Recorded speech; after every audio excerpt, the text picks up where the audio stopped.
আলহামদুলিল্লাহ, কালিয়াজুরি আহলাদে জামি মসজিদের উদ্যোগে আয়োজিত 20তম বাৎসরিক ইসলামী মহাসম্মেলনের সম্মানিত মুআজ্জাজ মুহতারাম সভাপতি সাহেব, মঞ্চ উপস্থিত উলামায়ে কেরাম, আমার সম্মুখে দিনদার পরেজগার ভাইয়েরা, পর্দার অন্তরে লবলা সরলা মা ও বোন, প্রশংসা একমাত্র আল্লাহ সুবহানাহু ওয়া তাআলা।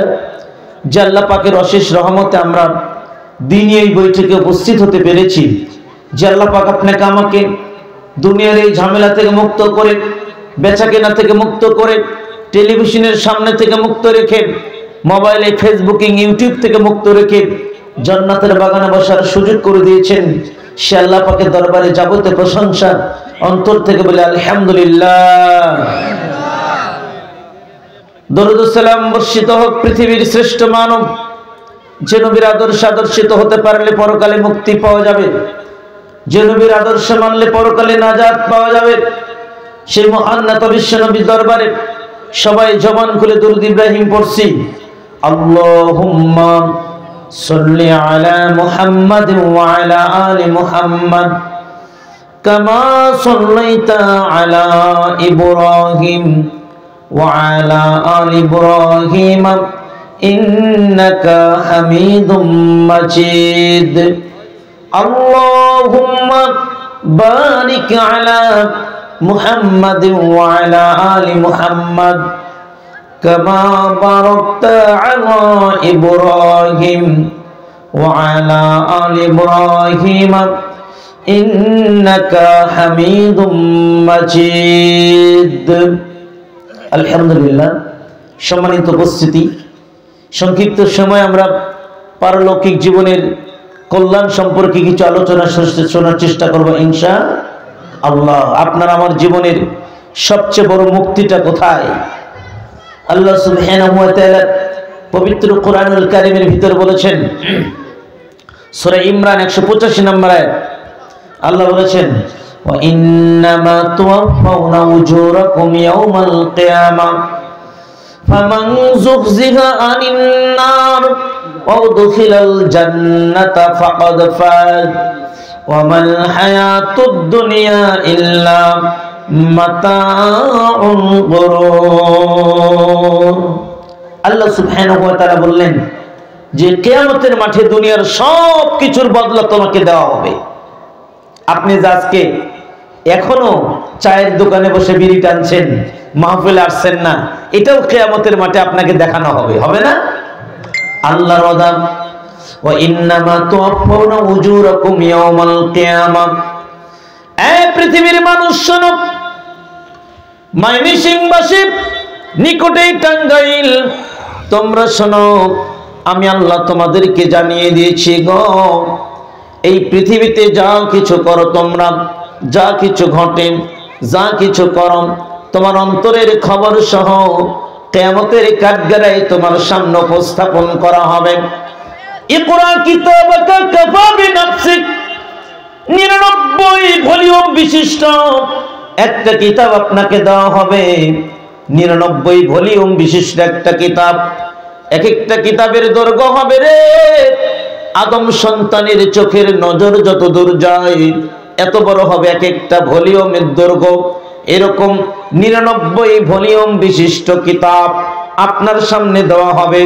আজকের দিনটা কি করেছো তুমি?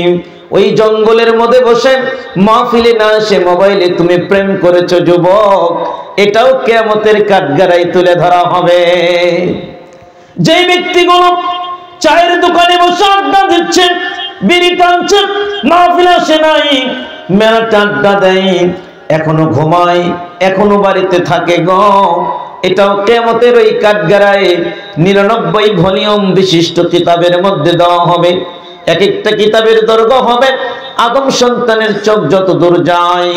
এখানে যদি একটা কিতাব বের করা হয় ভাইজান রে, যত বড় আপনি দাঁড়িয়েছেন, আপনি যত বড় মঞ্চ করা হয়েছে, এত বড় যদি একটা কিতাবের পৃষ্ঠা হয়, মনে হবে কত বড় একটা পৃষ্ঠা। ওই জামিনগুলো যারা জমি মাপার কাজে ব্যবহার হয়, যখন জমি মাপা হয়, যখন আপনার 40 ইঞ্চি একটা ম্যাপ বের করা হয়, আমরা মনে করি কত বড় একটা ম্যাপ বের করেছে, তাই না?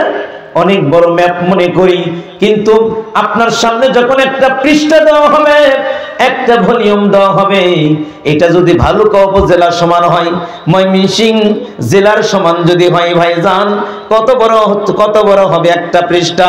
ময়মনসিংহ বুঝি না, পুরো বাংলাদেশের সমান একটা ভলিউম যদি হয়, কত লেখা তার মধ্যে লেখা থাকবে, একটু বোঝার চেষ্টা করেন, কত কিছু লেখা থাকবে রে।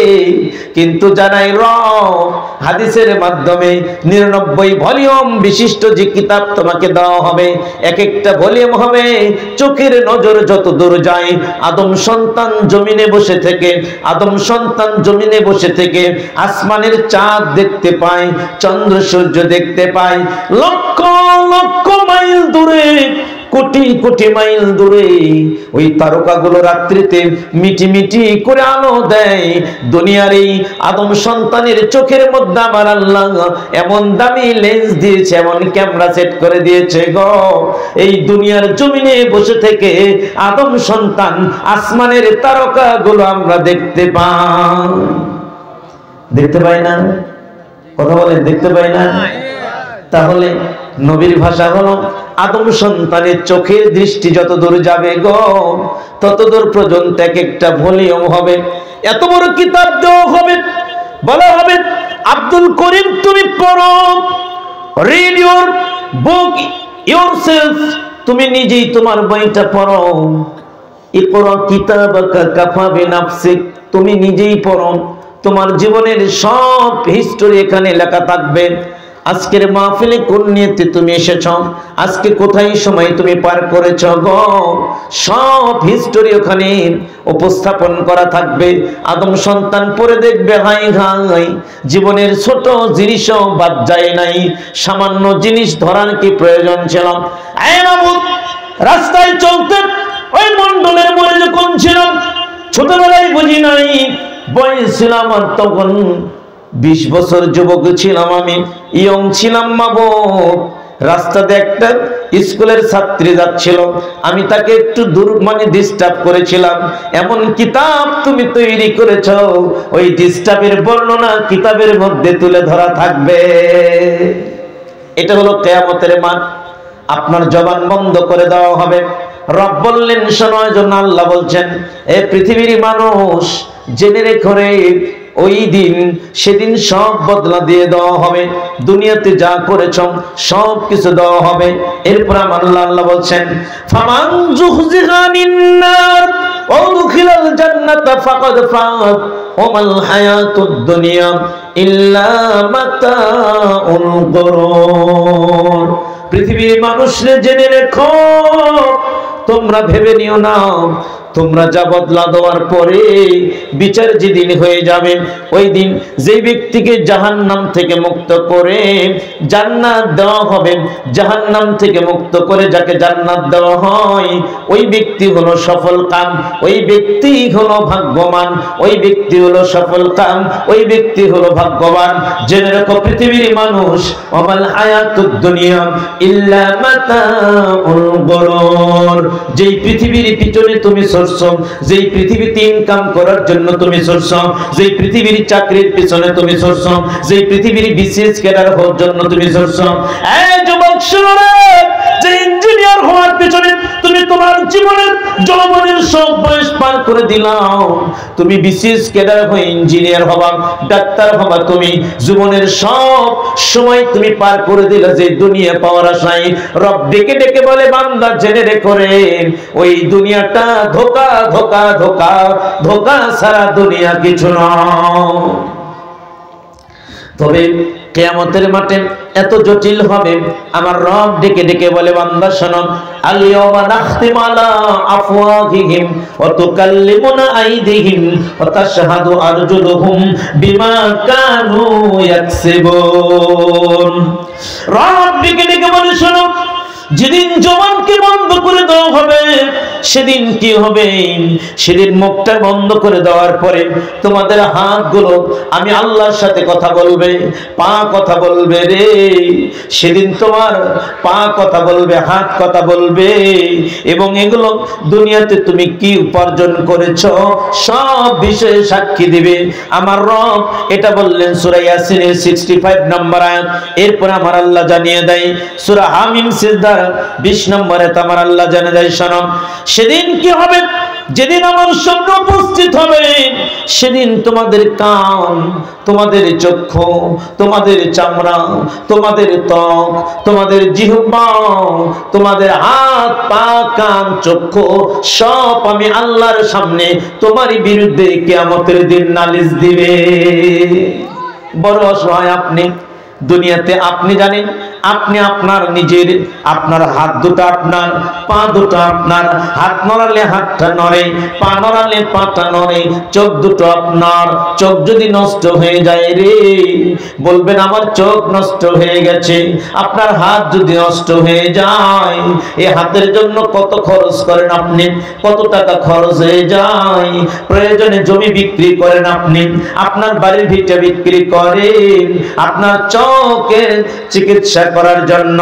ডাক্তার বলেছে নতুন রোগ ধরা পড়েছে, চোখটা যদি তুমি অপারেশন না করো গো, এই চোখের এই রোগ তোমার শরীরে আক্রমণ করে পুরা শরীর তোমার নষ্ট করে ফেলবে।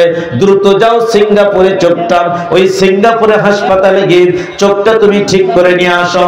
জীবনের সব সম্পত্তি ক্ষয় ব্যয় করে বিক্রয় করে দিন, এমনকি তাও শর্ট পড়ে গেল। রাস্তায় রাস্তায় দাঁড়িয়ে, মসজিদের মেম্বারে দাঁড়িয়ে গো ইমামকে বলি, ইমাম সাহেব আমার জন্য একটু সহযোগিতার হাত বাড়িয়ে দিন। সবার কাছ থেকে ধার নিয়ে ভিটামাটি বিক্রি করে দিন। এবার আপনি চোখটা ঠিক করার জন্য সিঙ্গাপুর থেকে অপারেশন করে নিয়ে আসলেন। কত যত্ন, কত আদর, কত মায়ার বেড়া জানি আবিষ্কৃত হয়ে আপনি চোখের হেফাজত করলেন। যেই চোখ দুনিয়াতে আপনার সম্পদ, যেই চোখ দুনিয়াতে আপনাকে আপনার আলো দেখাবে গো, কিন্তু বড় আফসোস, বড় আফসোস, কাল কঠিন কিয়ামতের ময়দানে এই চোখ আপনারই বিরুদ্ধে কিয়ামতের ময়দানে আল্লাহর সামনে নালিশ করবে। এ বাবু, এ রব, এই চোখ দিয়ে যদিও আমি চোখ নষ্ট হওয়ার কারণে জীবনের সব বিক্রি করে দিয়েছি আল্লাহ গো, কিন্তু এই চোখ দিয়ে খারাপ জিনিস দেখতো, মোবাইলে পর্নোগ্রাফি দেখতো, এই চোখ দিয়ে বেগানা নারীর দিকে তাকিয়ে থাকতো।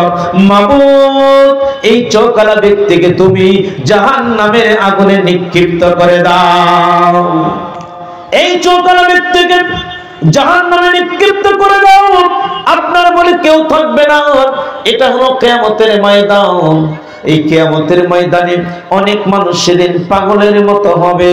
ও তারান্নাস সুকারা ওমা হুম বিসুকারা, মানুষগুলো দেখে মনে হবে পাগল। এরা কি পাগল? না না, এরা পাগল না। জাহান্নামের কঠিন শাস্তির ভরার ভয়ের কারণে, জাহান্নামের আর্তনাদ হুঙ্কার, ক্ষুধার্ত হুঙ্কারের কারণে মানুষগুলো সেদিন এদিক সেদিক ছুটতে থাকবে, পাগলের মতো হতে থাকবে গো। সেদিন বড় ভয়াবহ হবে কিয়ামতের ময়দান। এই কিয়ামতের ময়দান কোন ব্যক্তিগুলো সহজেই মুক্তি পাবে এবং কোন ব্যক্তিগুলো ভয়াবহ সময় অতিবাহিত করবে, এটা নিয়ে আমরা কিছু আলোচনা শুনবো ইনশাআল্লাহ। সম্মানিত দিনী ভাই, চলে যাই কোন ব্যক্তিগুলো কিয়ামতের এই কঠিন দিনে সবচেয়ে সহজেই মুক্তি পাবে। আমার রব যাদেরকে মুক্তি দিবে গো, কিয়ামতের মাঠ এত ভয়াবহ, সেদিন মানুষগুলো উলঙ্গ থাকবে। আম্মা জান আয়েশা সিদ্দিকা কয়, নবী বলেছেন হুফাতান উরাতান গরলা, মানুষগুলো লগ্ন পায়ে উলঙ্গ হয়ে সেদিন আকাশের আকাশের নিচে খোলা ময়দানে দাঁড়িয়ে যাবে। আম্মা জান আয়েশা কয়, নবী গো, মানুষ তো মানুষের লজ্জাস্থানের দিকে তাকাবে। আমার নবী কয়, আয়েশা, সেদিনকার লজ্জাস্থানের দিকে তাকানোর মতো কোনো হোশ থাকবে না। এত ভয়াবহ দৃশ্য হবে কিয়ামতের মাঠ। ওই কিয়ামতের মাঠে কোন ব্যক্তি কোন আমল করার কারণে খুব সহজেই জান্নাত পাবে পাবে, খুব সহজে জান্নাত পাবে। জাহান্নামের আগুন দেখবে না কিছু কিছু ব্যক্তিগণ যারা সহজে জান্নাত পাবে। এই মুসলিম দিনী ভাই, চলে যায় পৃথিবীর সেই ব্যক্তি কিয়ামতের ময়দানে সবচেয়ে সহজে মুক্তি পাবে গো, যে ব্যক্তি লা ইলাহা ইল্লাল্লাহকে মুক্তি মানে জীবনে আঁকড়ে ধরে রেখেছিল। যে ব্যক্তি লা ইলাহা ইল্লাল্লাহকে যে ব্যক্তি জীবনে আঁকড়ে ধরে রেখেছিল, যে ব্যক্তি কালেমাকে মেনে নিয়েছিল। মুসনাদ আহমদের হাদিস, আমার নবী তা আমার আল্লাহ কিয়ামতের দিন বলবেন, হে নবী তুমি তোমার উম্মতের মধ্যে অভিযান চালাও। যদি কিয়ামতের ময়দানে আমার নবী সিজদা থেকে উঠবে না, আল্লাহ বলবে নবী গো তুমি ওঠো। সব নবী ব্যর্থ হয়ে যাবে, আমার দয়ার নবী সেদিন ব্যর্থ হবে না। নবীকে বলা হবে, নবী গো তুমি তোমার উম্মতের মধ্য থেকে যাকে চাও তুমি সুপারিশ করো। আজকে কিয়ামতের কঠিন দিনে নবী রে, শুধু তোমাকে আমি সুপারিশকারী হিসেবে নিযুক্ত করলাম। থাকবে না সুপারিশকারী সুলাইমান আলাইহিস সালাম, থাকবে না সুপারিশকারী কিয়ামতের ময়দানে মুসা আলাইহিস সালাম, থাকবে না আদম আলাইহিস সালাম, থাকবে না ইব্রাহিম ইবনে নবীরা কিয়ামতের ময়দানে সুপারিশ করতে পারবে না। কিন্তু আমার দেশের ভণ্ড পীরেরা বলে কিয়ামতের ময়দানে বাজান না, আমার পীর সাহেব তোমাদেরকে জাহাজ দিয়ে জান্নাতে লইয়া যাইব। নাউজুবিল্লাহ, আস্তাগফিরুল্লাহ। নবীদেরই টাইম থাকবে না কিয়ামতের মাঠে, নবীদেরই টাইম থাকবে না। সেদিন কি হবে? এতটাই ভয়াবহ হবে, যেই ভাইয়ের জন্য জীবন দিতে প্রস্তুত, যে মা তার সন্তানের জন্য জীবন দিতে প্রস্তুত, সেই মা তার সন্তানকে ছেড়ে পালাবে। ইয়াউমা ইয়াফিরুল মারউ মিন আখিহি ওয়া উম্মিহি ওয়া আবিহি ওয়া সাহিবাতিহি ওয়া বানি। মা তার ছেলেকে ছেড়ে পালাবে, ছেলে তার মাকে ছেড়ে পালাবে, ভাই তার বোনকে ছেড়ে পালাবে, স্বামী তার বিবিকে ছেড়ে পালাবে, বিবি তার স্বামীকে ছেড়ে কিয়ামতের ময়দানে পালাতে থাকবে। ওই দিন ওই ব্যক্তিকে মুক্তি দেওয়া হবে। আমার নবীকে বলা হবে, নবী গো তুমি যাও, দেখো তোমার উম্মতের মধ্যে জান্নাতের সার্টিফিকেট ধারী যে কালিমা, ঈমানের সাক্ষ্য দেয় যে কালিমা লা ইলাহা ইল্লাল্লাহ, বলেন লা ইলাহা ইল্লাল্লাহ, এটা হলো জান্নাতের চাবি। নামাজ জান্নাতের চাবি নয়, সালাত জান্নাতের চাবি নয়, জান্নাতের চাবি হলো কালিমা তথা ঈমান, লা ইলাহা ইল্লাল্লাহ। বলেন সুবহানাল্লাহ। আয় নবী তাকাও, তুমি তোমার উম্মতের মধ্যে চিরনি অভিযান করে দেখো, তোমার কোন উম্মতটা অন্তর থেকে লা ইলাহা ইল্লাল্লাহ মেনে নিয়েছে। মুসলিমের 145 নম্বর হাদিস, মাম্মাতু ওয়া ইয়ালাম লা ইলাহা ইল্লাল্লাহ দাখালাল জান্নাহ। যে ব্যক্তি লা ইলাহা ইল্লাল্লাহ অন্তর থেকে মেনে নিয়ে গো পৃথিবী থেকে বিদায় নিয়ে চলে গেল, ওই ব্যক্তি জান্নাতে চলে যাবে। আবু দাউদের 31 নম্বর, হাকিমের 1299 নম্বর, মুসনাদ আহমদ 22034 নম্বর এবং মুসনাদ আহমদ 22127 নম্বর হাদিস। আন মুআয বিন জাবাল রাদিয়াল্লাহু তাআলা আনহু قال قال رسول الله صلى الله عليه وسلم من كان آخر كلامه عند الموت لا إله إلا الله دخل الجنة। নবী কই বান্দারে, যে ব্যক্তির জীবনের শেষ বাক্য যেই নীতির উপর মারা যাবে সেই নীতিটা হলো লা ইলাহা ইল্লাল্লাহ। এই নীতির উপর যে ব্যক্তি মারা যাবে রে, ওই ব্যক্তির ঠিকানা হলো জান্নাত। কোথায় ঠিকানা? কথা বলেন, কোথায় ঠিকানা? ওই ব্যক্তির ঠিকানা হলো জান্নাত। এ নবী তুমি জানিয়ে দাও, তুমি দেখো তোমার উম্মতের মধ্যে কোন ব্যক্তি কালেমার উপর অটল ছিল। নবী কই বান্দারে, পৃথিবীতে একটা বাক্য, সেটা হলো লা ইলাহা ইল্লাল্লাহ। এই কালেমার উপর যে ব্যক্তি অটল থাকবে গো, কিয়ামতের ময়দানে আমার আল্লাহ নবীকে বলবে, নবী গো তুমি তাকাও, তোমার উম্মতের কোন বান্দা লা ইলাহা ইল্লাল্লাহ অন্তরে ধরে নিয়েছিল, ওই উম্মতকে জাহান্নামের আগুন যেন চোখে না দেখে। জাহান্নামের আগুন চারদিক থেকে আর্তনাদ হুঙ্কার করে আহ্বান করবে। বুখারীর হাদিস পড়তেছিলাম, আদম সন্তান ডান দিকে দেখবে জাহান্নাম, বাম দিকে দেখবে জাহান্নাম। এই আদম সন্তানগুলো ডান দিকে বাম দিকে জাহান্নামের আগুনগুলো দেখবে। জাহান্নামের আর্তনাদ ক্ষুধার্ত হুঙ্কারের কারণে ভাইজান সেদিন এমন হয়ে যাবে রে, মানুষ স্বয়ং ভীত বিহ্বল হয়ে যাবে। চারদিক থেকে জাহান্নাম পাকড়াও করবে। আমার আল্লাহ নবীকে বলবে, নবী রে ওই ব্যক্তি যেন জাহান্নামের আগুন না দেখে, জাহান্নামের আগুনের ভয় যেন তার অন্তরে না হয় রে। যে ব্যক্তি কালেমা ঠিক রেখেছিল লা ইলাহা ইল্লাল্লাহ, নেই কোন সত্য মাবুদ কে ছাড়া, বলে কে ছাড়া? এই কথা যে ব্যক্তি বলবে ও জীবনে কোনোদিন মাজারে যাবে না, কোনো পীরের কাছে যাবে না, কোনো দরবারে যাবে না, পীরের কাছে গিয়ে বলবে না বাবা মানিক পীর এসেছি তোমার দ্বারে হয়ে নিতান্ত অধীর, দয়া করে একটি ছেলে দাও না আমার কোলে তুলে, অতৃপ্ত আত্মায় আমার হয়ে যাক স্থির। বাবা মানিক পীর এসেছি তোমার দ্বারে হয়ে নিতান্ত অধীর। আবার ওখানে আরেকটা পদা দিয়ে আসে, ছেলে কোলে হেতায় আসি দিব তোমায় জোড়া খাসি। অনেক মানুষ এই টাঙ্গাইল থেকে আমার বগুড়া মহস্তানগড় মাজারে যায় গো, এই ময়মনসিংহ থেকে যায়। ময়মনসিংহ এটা হলো আপনার বর্ডার এলাকা, ময়মনসিংহ মুক্তাগাছা রয়েছে, ময়মনসিংহ আপনার ধোবাউড়া রয়েছে। ওই উত্তরবঙ্গের দিক থেকে মহস্তান বাজারে যমুনা নদী পার হয়ে শত শত হাজার হাজার জামালপুর মহস্তান থেকে মানুষগুলো বগুড়ার মহস্তানগড় মাজারে যায় শিরক করার কারণে, মূর্তি পূজা করার কারণে, শিরক করার জন্য যায়।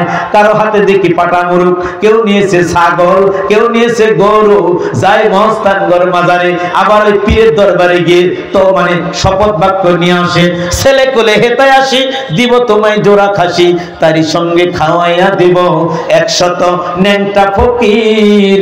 বাবা মানিক পীর এসেছি তোমার দ্বারে হয়ে নিতান্ত অধীর। বলেন নাউজুবিল্লাহ। মাজার কি সন্তান দিতে পারে? যে ব্যক্তি শিরক করবে ওই ব্যক্তির লা ইলাহা ইল্লাল্লাহ টিকবে না। যে ব্যক্তি তাবিজ ব্যবহার করবে, যে ব্যক্তির বাড়িতে তাবিজের প্রচলন হবে, ওই ব্যক্তির লা ইলাহা ইল্লাল্লাহ টিকবে না। যে ব্যক্তি সকল ক্ষমতার উচ্চ জনগণ এই গণতন্ত্র এই নীতিতে বিশ্বাসী হয়ে পৃথিবীর বুক থেকে বিদায় নিয়ে চলে যাবে গো, ওই ব্যক্তির লা ইলাহা ইল্লাল্লাহ টিকবে না। সকল ক্ষমতার মালিক কে? কথা বলেন কে? সকল ক্ষমতার মালিক কে? সকল ক্ষমতার মালিক কার হাতে? আল্লাহর হাতে। আর আমরা বলি জনগণের হাতে। কথা বলেন ঠিক কিনা? এই নীতিতে যে ব্যক্তি বিশ্বাসী হবে গো, ওই ব্যক্তির লা ইলাহা ইল্লাল্লাহ টিকবে না। যে ব্যক্তি মনে করবে আহারে হুজুর তাবিজের কি পাওয়া, এদেশের মাটিতে হুজুররা তাবিজ দেয় না? কথা বলেন না কে? হুজুররা তাবিজ দেয় না? আমার বগুড়া জেলার সারিকান্দি থানার বিশাল বড় মাওলানা সাহেব, অনেক বড় জ্ঞানী মানুষ, তাবিজের ব্যবসা করে। বলেন নাউজুবিল্লাহ। আর জোরে বলেন আস্তাগফিরুল্লাহ। দেখে চিনবেন আহলে হাদিসের লোক। আরে আহলে হাদিসকে চুনকালি দিয়েছে। আমার আহলে হাদিসের বড় একটা সংগঠনের দাবিদার, নাম আর না বলি ভাইজান রে। এই সকালবেলা ফজরের পরে হুজুরের কাছে যাবেন, 301 টাকা নিবে, 501 টাকা নিবে গো, তাবিজ আপনাকে পরে দিবে।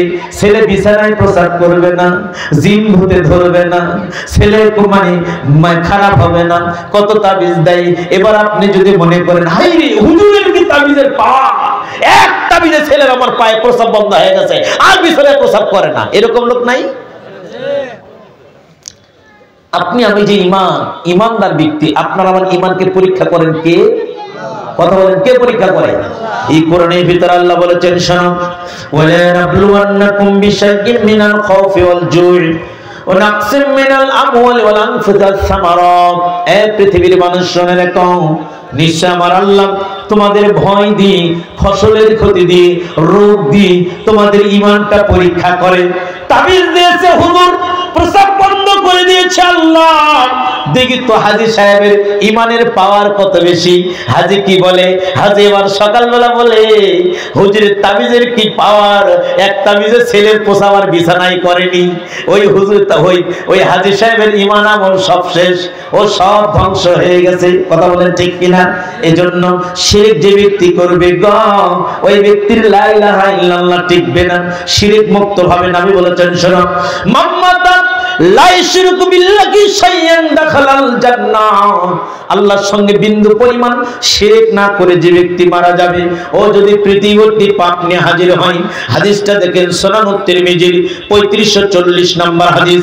আল্লাহ নবী বলেছেন, শোনো, আমার রব ডেকে ডেকে বলেছেন, ইন্নাকা লাউ ইবনা আদম, হে আদম সন্তান, আমার কলিজার টুকরা বান্দারে, ইন্নাকা লাউ বালাগাত যুনুবুকা আনানাস সামাই সুম্মা আস্তাগফারতানি গফারতু লাক ওয়ালা উবালি। হে আদম সন্তান, জেনে রেখো, তুমি যদি তোমার পাপ যদি আসমান পর্যন্ত হয়ে যায়, মিশকাতের ব্যাখ্যা পড়েছিলাম, অনজুরিলাস সামাই, তুমি তাকাও আকাশের দিকে, তোমার নজর যদি আসমান পর্যন্ত যায়, এই পরিমাণ পাপ নিয়ে যদি তুমি আমি আল্লাহর সামনে দাঁড়িয়ে যাও রে, কিয়ামতের কঠিন দিনে আমি আল্লাহ এই পরিমাণ পাপ তোমাকে ক্ষমা করে দিব। বলেন সুবহানাল্লাহ।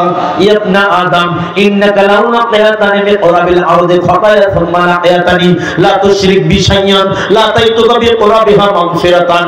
আদম সন্তান রে, তোমার পাপ যদি তামাম পৃথিবী হয়ে যায়, তুমি যদি পৃথিবী পাপ নিয়ে কিয়ামতের কঠিন দিনে আমি আল্লাহর সামনে দাঁড়িয়ে যাও, আমি আল্লাহ পৃথিবী পাপ গুলোকে ক্ষমা করে দিয়ে এই পাপ সব দিয়ে পূর্ণ করে দিয়ে আমি আল্লাহ তোমাকে জান্নাত দিয়ে দিব। এই আদম সন্তান, এত পাপের মধ্যে যেন শিরকের কোন পাপ না থাকে। খবরদার খবরদার, শিরক যে ব্যক্তি করবে রে, ওই ব্যক্তিকে আমি আল্লাহ ক্ষমা করে দিব না। এজন্য মুসলিম দিনী ভাই, একটু মনোযোগ দিয়ে বোঝার চেষ্টা করবেন, একটু বোঝেন। আল্লাহ নাই বলেছেন, শিরক না করে যে ব্যক্তি মারা যাবে, পৃথিবীর সব পাপ যদি করে থাকে, সব পাপ আমার আল্লাহ তাকে ক্ষমা করে দেবে। বলেন সুবহানাল্লাহ। এজন্য শিরকবিহীন অন্তর যে ব্যক্তি, তার লা ইলাহা ইল্লাল্লাহ টিকেছে। নবীকে আল্লাহ বলবেন, নবী রে, তাকাও, তুমি চাও উম্মতের মধ্য থেকে চিরনি অভিযান চালাও, কোন ব্যক্তিগুলো আজকে কিয়ামতের ময়দানে শিরক ছাড়া লা ইলাহা ইল্লাল্লাহকে ঠিক রেখে এই পৃথিবীতে বিদায় নিয়ে এই কিয়ামতের ময়দানে এসেছে রে, ওদেরকে ধরে ধরে ব্যক্তিদেরকে তুমি জান্নাতে নিয়ে যাও। বলেন সুবহানাল্লাহ। ওদেরকে জান্নাতে নিয়ে যাবে। মুসলিম দিনী ভাই, যে কথা বলতেছিলাম একটু বোঝার চেষ্টা করেন, মনোযোগ দিতে হবে। বলতেছিলাম, কিয়ামতের কঠিন দিনে কোন ব্যক্তিকে সহজে আমার আল্লাহ মুক্তি দিবে গো। এরপরে চলে যায় এই যে ব্যক্তি সালাতের ব্যাপারে হেফাজত করেছেন। আমার নবী বলেছেন, শোনো, আউয়ালু মা ইউহাসাবু বিহিল আবদু ইয়াউমাল কিয়ামাতিস সালাত ফাইন সালুহাত সালুহা লাহু সাইরু আমালি ওয়া ইন ফাসাদাত ফাসাদা সাইরু আমালি। কিয়ামতের কঠিন দিনে আদম সন্তানের বিচার শুরু হয়ে যাবে। সর্বপ্রথম যে বিচারের বিচার উপস্থাপন করবেন আমার আল্লাহ, সেটা হলো সালাতের বিচার, নামাজের হিসাব। নামাজ যার ঠিক হবে রে, ওই ব্যক্তি সব বিচারে মাপ পেয়ে যাবে। বলেন সুবহানাল্লাহ। নামাজ নাই, অনেক মানুষ দান করে, আছে কি নাই? অনেক মানুষ মসজিদ নির্মাণ করে দেয়, অনেক মানুষ জায়গা জমি দান করে দেয়, অনেক মানুষ হজ করে আসে, কিন্তু নামাজ পড়ে, সালাত আদায় করে না। এইরকম লোক নাই? কথা বলেন নাই? সালাত আদায় করে না, কিন্তু সেই ব্যক্তি রমজান মাসে সিয়াম রাখে। অথচ বুখারীর হাদিস সহিহ তারগিব হাদিসটি এসেছেন 539 নম্বর হাদিস। নাই বলেছেন, শোনো, as-salatu thalathatu aslasin, at-tuhuru sulusun, war-ruku sulusun, was-sujudu sulusun, faman addaha bihaqqiha qubila minhu sa'iru amali wa man ruddat alayhi salatu rudda alayhi sa'iru amali। নবী কয়, বান্দারে, পৃথিবীর মানুষ শুনে রেখো, একটা সালাতের তিনটা অংশ। কয়টা অংশ? মনোযোগ দেন, কয়টা অংশ? তিনটা অংশ। প্রথম অংশ হলো পবিত্রতা। পবিত্র আছে যার, সালাত আছে তার। পবিত্র না থাকলে সালাত কবুল হয় না। মনে রাখবেন, এই ভালুকা অঞ্চলের দিনী ভাইয়েরা আমার, পবিত্রতা দুই প্রকার। পবিত্রতা দুই প্রকার, একটা ভিতরের পবিত্রতা, আরেকটা বাহ্যিক পবিত্রতা। ভিতরে ঈমান আছে কিনা পৃথিবীর কোন মানুষ জানে না। ভিতরে আল্লাহকে মেনে নেওয়া, তাওহীদকে মেনে নেওয়া, অন্তরে শিরক মুক্তিমান যে ব্যক্তি হবে, ওই ব্যক্তির আমল কবুল হবে। একটা পবিত্রতা, ওযু করে পবিত্রতা হওয়া যায়, গোসল করে পবিত্রতা হওয়া যায়। কথা বলেন ঠিক কিনা? নাপাকে লেগেছে, আপনি গোসল ফরজ হয়েছে, সালাতের ওযু করে গোসল করবেন, আপনি পবিত্রতা হয়ে যাবেন। ওযু করার পরে আপনি পবিত্র ভিতরে রয়েছে এক আল্লাহকে আপনি মানেন, আপনি কোন মূর্তি পূজাকে মানেন না, আপনি কোন পীরকে মানেন না, আপনি কোন কবর পূজাকে মানেন না। পৃথিবীর সব রসম রেওয়াজকে পদদলিত করে দিন, যে অন্তরটা আল্লাহকে মানে, ওই ব্যক্তি যখন সালাতুল ওযু একবার করে বলবে আশহাদু আল্লা ইলাহা ইল্লাল্লাহু ওয়া আশহাদু আন্না মুহাম্মাদান আবদুহু ওয়া রাসূলুহু, ফুতিহাত লাহু আবওয়াবুল জান্নাতিস সামানিয়া। নবী কয় একবার যদি কালিমা শাহাদাত পাঠ করে ওযুর পরে, ওই ব্যক্তির জন্য জান্নাতের 8টা দরজা আমার আল্লাহ খুলে দেয়। তবে ভিতরে ঈমান থাকতে হবে। কথা বলেন ঠিক কি না? অনেক হিন্দু লোকের দাঁড়িয়ে আছে কি নাই? কথা কয় না কে? রবি ঠাকুরের দাঁড়িয়ে ছিল না, ইয়া লম্বা দাড়ি, অনেক লম্বা দাড়ি আমার হুজুরেরও নাই অনেক এলাকার। কথা বলেন ঠিক কিনা? কত হুজুর দাড়ি ছাড়তে ছাড়তে ছাড়তে ছাড়তে ব্রাশের মতো দাড়ি করে। কথা বলেন ঠিক কিনা? কত হুজুর দাড়ি ছাড়তে ছাড়তে ব্রাশের সমান দাড়ি করে, মনে হয় প্রতি রাতে ওর দাড়িটা তেলা ফুকে খেয়ে সমান করে দিয়ে রাখে, দাড়ি ডাস্টবিনে চেটে চেটে ফেলে দেয়, ছেটে ছেটে ফেলে দেয়। ঠাকুরের দাড়ি ছিল কিন্তু ঈমান ছিল না। কথা বলেন ঠিক কিনা? ঠাকুরের কি ঈমান ছিল? কথা বলেন ঈমান ছিল কি? আপনি একজন হিন্দু যদি বগুড়া থেকে আপনার এই ময়মনসিংহ আসে, এই ভালুকা প্রত্যন্ত অঞ্চল বর্ডার এলাকায় আসে, ও বলবে না আমি হিন্দু, ওর পরনে পাঞ্জাবি, ওর মাথায় যদি টুপি থাকে গো, ওর যদি দাড়িটাও থাকে, ও আপনার সাথে মসজিদে যদি ওযু করে, 100 বার ওযু করার পরে 100 বার যদি ও দোয়া করে আশহাদু আল্লা ইলাহা ইল্লাল্লাহু ওয়াহদাহু লা শারীকা লাহু ওয়া আশহাদু আন্না মুহাম্মাদান আবদুহু ওয়া রাসূলুহু, ওর জন্য একবারও জান্নাতের দরজা খোলা হবে না, কারণ ওর ভিতরে হলো ভেজাল। কথা বলেন ঠিক কিনা? কিন্তু এই এলাকার একজন গরিব মানুষ রে, একজন রিকশাওয়ালা, যে আমার আল্লাহকে মানে, যে আমার রবকে মানে রে, যে অন্তর কোনোদিন শিরক করে নাই, ওই অন্তর, ওই ব্যক্তি যদি একবার সালাতের ওযু করে, আকাশের দিকে তাকানো নয়, ওই যে নখটা এরকম করে নয়, স্বাভাবিক ভাবে যদি কালেমে শাহাদাত পাঠ করে, ওর জন্য জান্নাতের 8টা দরজা খোলা হয়ে যাবে। এজন্য সালাতের প্রথম অংশ হলো পবিত্রতা। পবিত্রতা ঠিক আছে, সালাত কবুল হবে। নবী কয় শোনো, এরপর অংশ হলো আর রুকু সুলুসুন, রুকু ঠিকভাবে আদায় করতে হয়, রুকু যার ঠিক হবে সালাত তার কবুল হবে। আসসুজুদু সুলুসুন, সিজদা ঠিকভাবে করতে হয়। কত মুরব্বিকে দেখা যায় দুই সিজদার মাঝখানে সময় লাগায় না, রুকু থেকে সোজা হয়ে দাঁড়ায় না, ওই সালাত বাতিল বাতিল বাতিল। রুকু এবং সিজদা সঠিকভাবে আদায় না করে 100 বছর যদি সালাত আদায় করেন, ওই 100 বছরের সালাত আমার রবের নিকটে কবুল হবে না। নবী কয় বান্দারে শোনো, যার পবিত্রতা ঠিক আছে, যার রুকু ঠিক আছে, যার সিজদা ঠিক আছে, তার সালাত কবুল হয়। ফামান আদাহা বিহাক্কিহা কবিলা মিনহু সাইরু আমালি, যার সালাত কবুল হয় রে, তার জিন্দেগীর সব আমল আল্লাহর দরবারে কবুল হয়। আমার রুদ্দাত আলাইহি সালাতু রুদ্দা আলাইহি সাইরু আমালি, যার সালাত কবুল হয় না, আর জিন্দেগীর কোনো আমল আমার রবের দরবারে কবুল হয় না। এজন্য বেনামাজির কোন আমল আমার দরবারে কবুল হয় না, বেনামাজির রোজা কবুল হয় না, বেনামাজির যাকাত কবুল হয় না, বেনামাজির দান কবুল হয় না, বেনামাজির আপনার হলো ওই যে দান খয়রাত কবুল হয় না। বেনামাজি এত পাপী রে, বেনামাজি মারা গেলে এজন্য বলা হচ্ছে বেনামাজি দুনিয়াতে কাফের হয়ে মারা যায়, মুশরিক হয়ে মারা যায়। এজন্য মুসলিম দিনী ভাই, কিয়ামতের কঠিন দিনে সর্বপ্রথম যে আমলের বিচার হবে, ওই বিচারটা হলো সালাত। সালাতের বিচারে মাপ পেয়ে গেলে সব বিচারে আমার আল্লাহ ওই ব্যক্তিকে ক্ষমা করে দিবে। বলেন সুবহানাল্লাহ। এজন্য সালাত আদায় করতে হবে। আমরা সারা রাত ধরে যদি সালাত আদায় করি গো, ওয়াজ শুনে যদি ফজর যদি আদায় না করি, আমাদের বাটা মাল্লা আগে ফাটাইবে। কথা বলেন ঠিক কিনা? অনেক বক্তা, যদি আমিও বক্তা, যদি ফজর সালাত আদায় আদায় না করি, আমি যদি বক্তব্য দেই আল্লাহ আমাকে ফাটাবে। কথা বলেন ঠিক কিনা? তার কারণ বক্তব্য দিব শুধু মানব না তা হতে পারে না। এই কোরআন সকলের জন্য। কথা বলেন, এই মাহফিল কর্তৃপক্ষের জন্য আলোচনা, এই মাহফিলের দায়িত্বশীলের জন্য আলোচনা, এই মাহফিলের শ্রোতার জন্য আলোচনা, এই মাহফিলের বক্তার জন্য আলোচনা। রে এই মাহফিলের মাইক যতদূর যায়, যাদের কানে যায়, সবার জন্যই আলোচনা মেনে নিতে হবে। কেননা এই কোরআন সবার জন্য।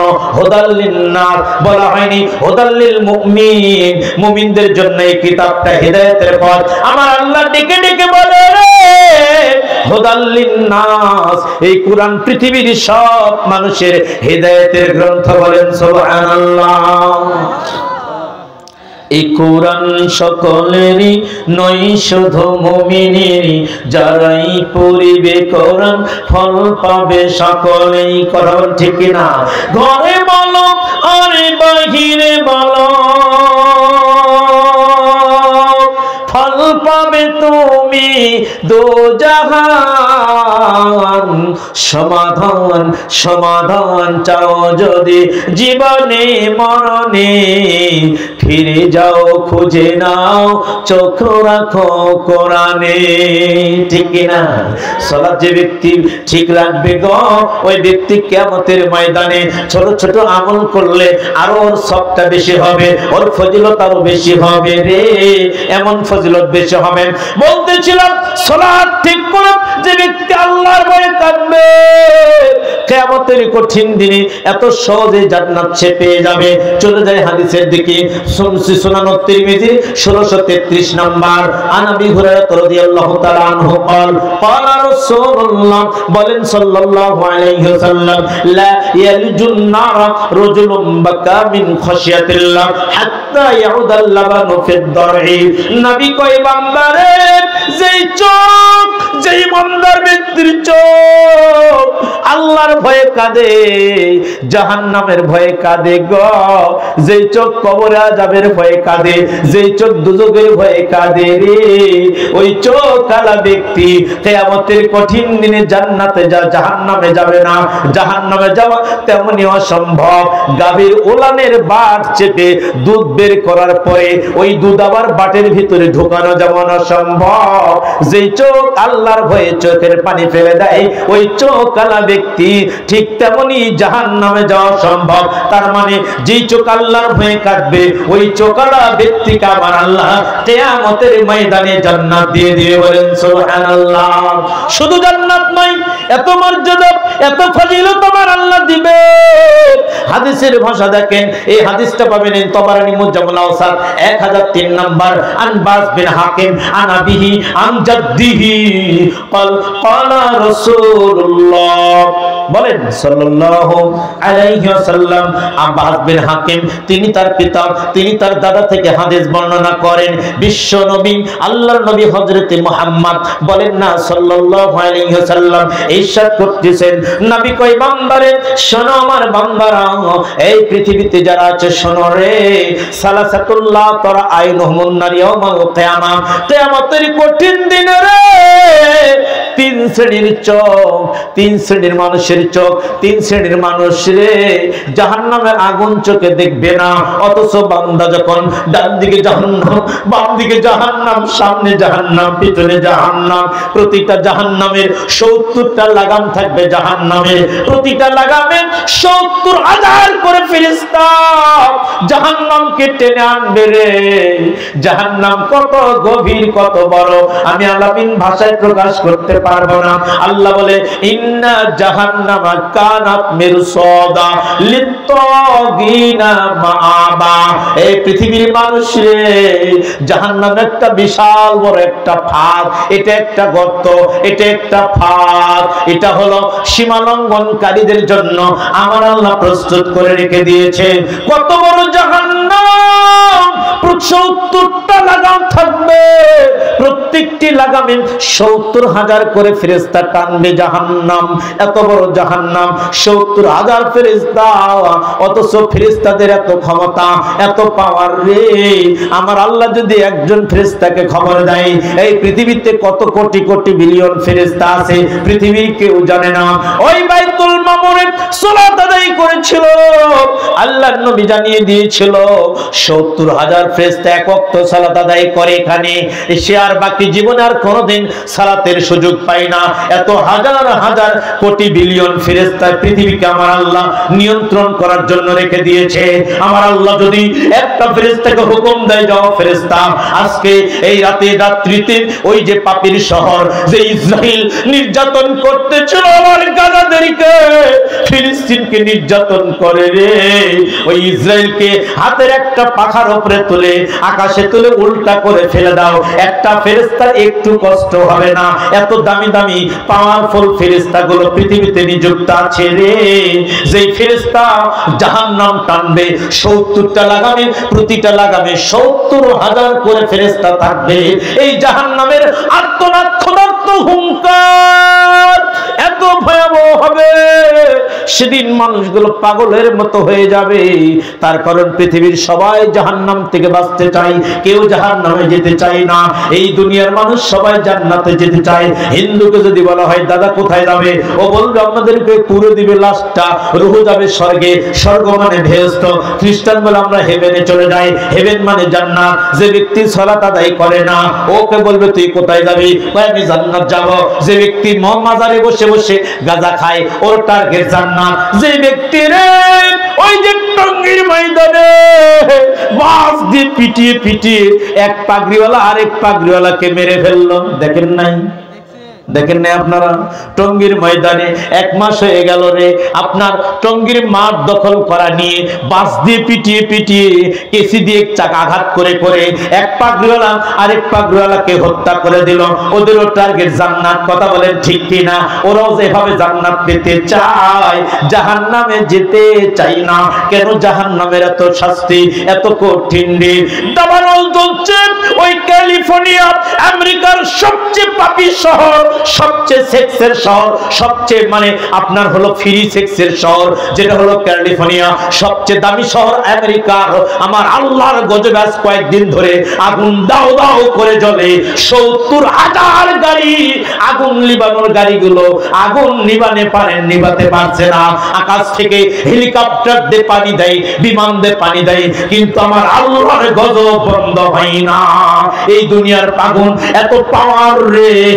একজন ফেসবুকে পোস্ট করেছে ১০০ কোটি টাকা দামের গাড়িটা রেখে দুনিয়ার আগুনের ভয়ে দৌড়াচ্ছে আর পালায়। আহারে আগুনের তাপ কত বেশি, যেই ব্যক্তি দুনিয়ার আগুনের জন্য ১০০ কোটি টাকা দামের গাড়ি ছেড়ে দিতে পারে, কিয়ামতের কঠিন দিনে রে ওই ব্যক্তি ছেলেকে ছাড়তে পারবে, বিবিকে ছাড়তে পারবে, মাকে ছাড়তে পারবে, সন্তানকে ছেড়ে জাহান্নামের ভয়ে পালাতে থাকবে।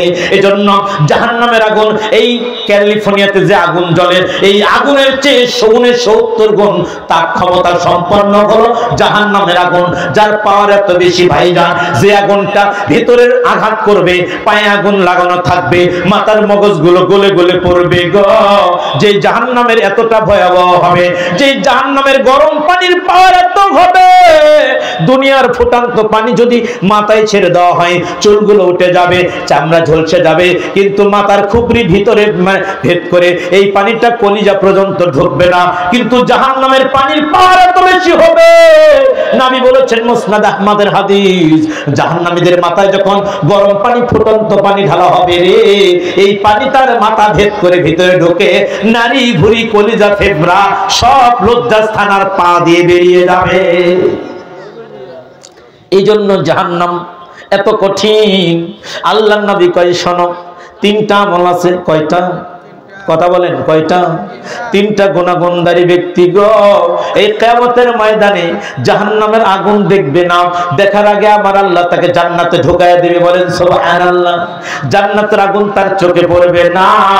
কিয়ামতের ময়দানে জান্নাতের জাহান্নামের আগুন তার চোখে পড়বে না। 3টা কাজ যে ব্যক্তি করবে, 1 নাম্বার কাজ হলো ওয়া আইনুন হারাসাত ফি সাবিলিল্লাহ, যেই চোখ জিহাদের ময়দানে পাহারা দেয়, যুদ্ধের ময়দানে পাহারা দেয় রে। জিহাদ করতে করতে যে ব্যক্তি মারা যায়, জিহাদের ময়দানে যে ব্যক্তি পাহারা দেয়, আল্লাহর নবী জিহাদের ময়দানে গিয়ে তাবু বেড়েছিল। আল্লাহর নবী তাবুর পিছনে সাহাবীদেরকে নিযুক্ত রাখলেন। সারা রাত নবী সাহাবীরা তাবু পাহারা দেয়। সাহাবীরা বলেন, নবী আমাদেরকে নিযুক্ত করলেন পাহারাদার। আমরা একটু পরে দেখলাম নবী আমাদের উপর এমন ভরসা ছিল, আমাদেরকে এত বিশ্বাস করতো গো, নবী নাক ডাকিয়ে ঘুমানো শুরু করলো। জিহাদের ময়দানে নবীকে পাহারা দেয়, জিহাদের ময়দানে শত্রুদের ভয় থেকে বাঁচার জন্য পাহারা দেয়। একদল ঘুমায়, আরেক দল পাহারা থাকে। নবী কোরআন বলেছে, যেই ব্যক্তির চোখ জিহাদের ময়দানে পাহারা দেয় রে, ওই চোখ কিয়ামতের ময়দানে জাহান্নামের আগুন দেখবে না। ওই চোখালা ব্যক্তি জাহান্নামের আগুন দেখার আগে আমার আল্লাহ ওই ব্যক্তিকে জান্নাতে ঢুকায়া দিবে। দুই নম্বর হলো ওয়াইনুম বাকাত মিন খাশিয়াতিল্লাহ, যেই চোখ আল্লাহর ভয়ে কাঁদে, জাহান্নামের ভয়ে কাঁদে, কবরের ভয়ে কাঁদে গো, ওই চোখ কালা ব্যক্তি কিয়ামতের ময়দানে জাহান্নামের আগুন দেখবে না। কেঁদেছিল আমার নবী, দয়ার নবী, যেই নবীর কোনো গুনাহ ছিল না, যেই নবীর কোনো ভুল ছিল না, যেই নবীর কোনো মানে আপনার গুনাহ ছিল না, যিনি ছিলেন পৃথিবীর মধ্যে সবচেয়ে দামি মানুষ, যিনি ছিলেন পৃথিবীর মধ্যে সবচেয়ে পরহেজগার, সবচেয়ে তাকওয়াশীল, সেই নবী কই? আম্মা জান আয়েশা বলেন, আল্লাহর নবী প্রত্যেকটি সালাতে চারটা বিষয়ে অনুনয় বিনয় করে আল্লাহর কাছে কেঁদেছে, আল্লাহর কাছে আহ্বান করেছে, মুনাজাত করেছে। নবী বলতো, আল্লাহুম্মা ইন্নী আউযু বিকা মিন আযাবি জাহান্নাম ওয়া আউযু বিকা মিন আযাবিল কবর, আউযু বিকা মিন ফিতনাতিল মাসিহিদ দাজ্জাল, আউযু বিকা মিন ফিতনাতিল মাহইয়া ওয়াল মামাতি। জানেন তো এটা? এই দোয়া জানেন? কথা বল না কে? কয়জন জানেন? হাত তোলেন তো দেখি। মাঝখান দিয়ে কয়জন জানেন? আহারে, একজন ব্যক্তি আমার জানেন, মাশাআল্লাহ বারাকাল্লাহ, দাড়ি পেকে গেল গো। জান্নাত যাওয়ার দোয়াগুলো আমরা জানলাম না, হুজুরের কাছে বসলাম না। আম্মা জান আয়েশা সিদ্দিকা বলে, বুখারী মুসলিমের হাদিস, আল্লাহর নবী প্রত্যেকটা সালাতে চারটা বিষয়ে মুনাজাত করতেন। বান্দা যখন নামাজে দাঁড়ায় তখন সে মুনাজাতে দাঁড়ায়, নামাজটা হলো মুনাজাত, সালাম ফিরে দেয়, মুনাজাতটা শেষ হয়ে যায়। আম্মা জান আয়েশা কয়, আমার নবী চারটা বিষয়ে মুনাজাত করতেন আল্লাহর কাছে। আল্লাহুম্মা ইন্নী, বলেন আল্লাহুম্মা ইন্নী আউযু বিকা মিন আযাবি জাহান্নাম, আল্লাহ গো জাহান্নামের আগুন থেকে আমি তোমার কাছে পানা চাই। আউযু বিকা মিন আযাবিল কবর, এ মাবুদ আমি যা কবরে আযাব থেকে তোমার কাছে পানা চাই। আউযু বিকা মিন ফিতনাতিল মাসিহিদ দাজ্জাল, আমি দাজ্জালের ফিতনা থেকে পানা চাই। আউযু বিকা মিন ফিতনাতিল মাহইয়া ওয়াল মামাতি, মাবুদ মাবুদ গো আমি নবী পৃথিবীর মানুষকে শিক্ষা দিয়ে গেলাম, ওরাও সালাতের মধ্যে দোয়াটা করবে। দুনিয়ার এই চাকচিক্য, বাড়ি গাড়ি, জায়গা জমি, নারী সব লোক থেকে আমার অন্তরটা তুমি আখিরাত মুখী করো, এই দোয়াটা আমরা আল্লাহর কাছে করি ভাইজান রে। কিন্তু আমরা এই দোয়াটা জানি না। কেন আমরা দোয়া জানি না? তার কারণ হুজুরের কাছে কোনোদিন বলি নাই, হুজুর গো জান্নাত পাওয়ার সহজ একটা আমল শিখান।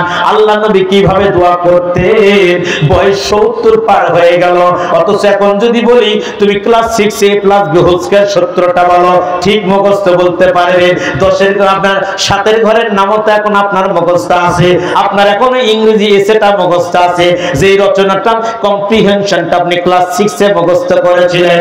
পরীক্ষায় তার জন্য পাওয়ার জন্য ইংরেজি রচনা মুখস্থ হয়, কিন্তু জাহান্নাম থেকে বাঁচার জন্য দোয়া মুখস্থ হয় না আমাদের। আমরা হলাম এরকম বাঙালি ভাইজান রে। আল্লাহর নবী জাহান্নাম থেকে বাঁচতেন, দোয়া করতেন। ওসমান বিন আফফান কবর দেখলে কাঁদতেন, হাসতেন না। এজন্য যে ব্যক্তি আল্লাহর ভয়ে কাঁদে, আল্লাহর ভয়ে কাঁদে, পৃথিবীর কোনো মানুষের ভয়ে নয়, তাহাজ্জুদে দাঁড়িয়ে গিয়ে দুহাত তুলে আকাশের দিকে তাকিয়ে চোখের পানি ছেড়ে দেয়, এ মাবুদ আমি গুনাহগার, তুমি গুনাহ মাফ করে দাও। আল্লাহ জাহান্নামের আগুন আমি সহ্য করতে পারবো না, এই জাহান্নামের আগুন থেকে তুমি বাঁচাও। এই ব্যক্তির এই দোয়াগুলো আমার আল্লাহ কবুল করবে। পৃথিবীতে তার আশ্চর্যজনক কয়েকটা সময় রয়েছে, ওই সময় বান্দা আল্লাহর কাছে যা চায় আমার আল্লাহ বান্দাকে তাই দান করে। বলেন সুবহানাল্লাহ। তার একটা সময় হলো তাহাজ্জুদের সময়, একটা সময় হলো তাহাজ্জুদের সময়, যেই সময় আমার আল্লাহ নিচের আসমানে নেমে আসেন।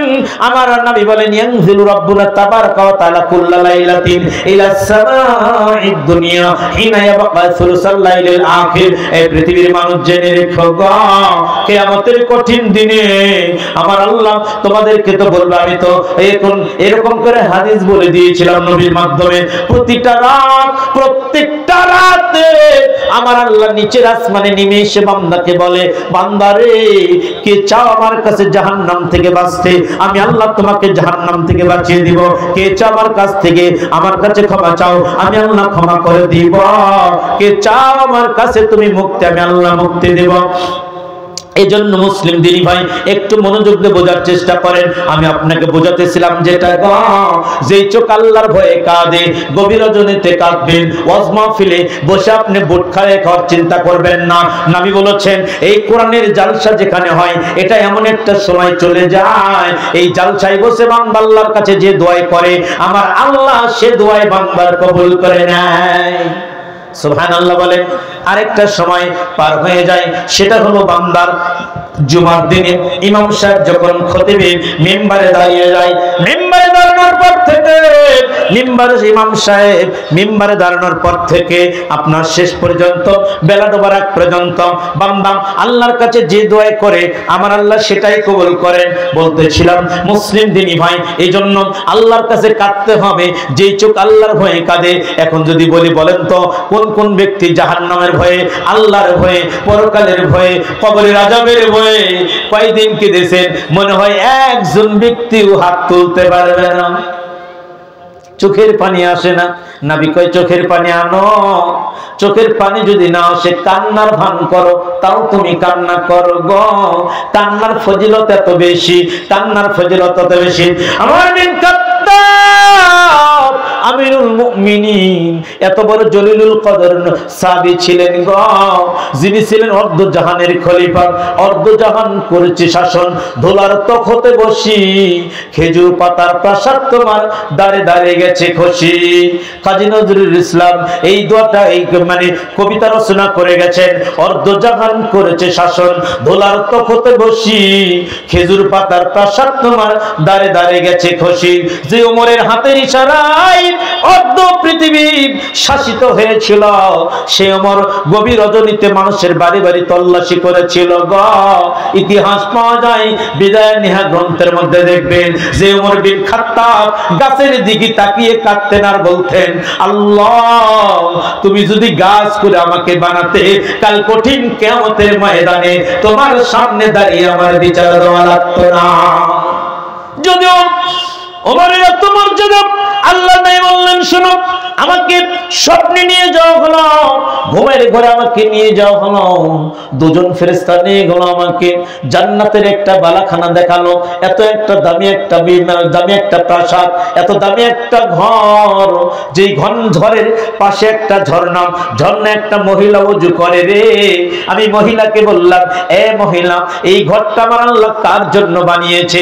এবার মহিলাটা বলে, এ ইয়া রাসূলুল্লাহ এই ঘরটা আপনার সাহাবী ওমর বিন খাত্তাবের স্পেশাল জান্নাত আমার আল্লাহ তৈরি করে রেখে দিয়েছে। সুবহানাল্লাহ। আল্লাহ নবী বলছেন আমার পরে যদি কাউকে আল্লাহ পৃথিবীতে নবুয়তের দায়িত্ব দিতেন সেটা দিতেন ওমর বিন খাত্তাবকে। বলেন সুবহানাল্লাহ। এত বড় জলিলুল কদর সাহাবী ওমর বিন খাত্তাব। ওমর বিন খাত্তাব গাছ দিকে কাঁদতেন, নদরে কাঁদতেন। কেন কাঁদতেন? ওমর বিন খাত্তাব কাঁদতেন। ওমর বিন খাত্তাব গভীর রজনীতে এইরকম রাত 12টা 1টায় মানুষের বাড়ি বাড়ি গিয়ে খোঁজ খবর নিতেন, কে দুঃখে আসে কে সুখে আসে। একদিন অনেক দূর পথ অতিক্রম করে একটা নিরিবিলি জরাজীর্ণ একটা পল্লী গ্রামের মধ্যে ঢুকলেন। পল্লী গ্রামের মধ্যে একটা ভাঙ্গা তাবু থেকে একটা বিধবা নারীর কণ্ঠ ভেসে আসে গো। বিধবা নারীর ইতিম মেয়ে, বিধবা নারীর ইতিম মেয়ে আর মা, বিধবা নারী আর একজন মেয়ে, বাবা হারা মেয়ে আর একজন মা, বিধবা নারী কথোপকথন করে গভীর রজনীতে। মা বলে, মা রে, মেয়েটিকে বলে, আগামীকাল সকালে তুমি যখন দুধ বিক্রি করতে যাবে, দুধের মধ্যে পানি মিশিয়ে দিও। তোমার বাবা নয়, দুধের পরিমাণ বেশি করতে হবে, দিন যায় না রাত যায় না। মেয়ে বলে, মা এটা যদি আমিরুল মুমিনিন জানে আমাদের খবর আছে। এবার মা বলে, মেয়ে রে, এই গভীর রজনীতে আমিরুল মুমিনিন জানবে না তুমি দুধের মধ্যে পানি মিশিয়ে দিয়েছ। এবার মেয়ে বলে, মা আমিরুল মুমিনিনের চোখে ফাঁকি দিতে পারি, কিন্তু রবের চোখে ফাঁকি দেওয়া যাবে না। ফাঁকি দেওয়া যাবে? রবের চোখে ফাঁকি দেওয়া যায়? ওমর শুনছিলেন ঘটনা, কিছুই করলেন না, শুধু তার তাবুটা, তার যে জরাজীর্ণ কুঠির, এই কুঠিরের পিছনে একটা চকের দাগ দিয়ে চলে গেলেন প্রাসাদে। সকালবেলা সিংহাসনে বসে ওমর বলছে, শোনো সাহাবীরা, আমার উজির নাজির কে কোথায় আছেন শোনো রে, আমার গভর্নররা শোনো, আমি আমার ছেলের জন্য পাত্রী দেখে এসেছি। সবাই ভেবেছে সাদ বিন আবি ওয়াক্কাসের সন্তানের মেয়ের সঙ্গে বিবাহ হবে, ওমর বিন খাত্তাবের ছেলে। আমিরুল মুমিনিন ওমর বিন খাত্তাব বলে, না, ওই চোরের জন্য কুঠিরে যাও, ওই পল্লী গ্রামের মধ্যে ঢোকো, ওই পল্লী গ্রামের মধ্যে ঢুকে দেখবা একটা বিধবা নারী আর একটা ইতিম মেয়ে বসবাস করে। বিধবা নারীর ইতিম মেয়ে আমি ওমর বিন খাত্তাবের পুত্রবধূ হওয়ার যোগ্য। 14 বার হজ করে এসে ছেলে বিয়ে করাবে, খালি দেখে যে কোন বাপের এক বেটি আছে, সব লুটে বেটে সম্পদ আমার বেটাই পাবে। হ্যাঁ, কথা বলেন ঠিক কিনা? এই নিয়ে তো আমাদের। আর ওমর বিন খাত্তাবের চিন্তা কি?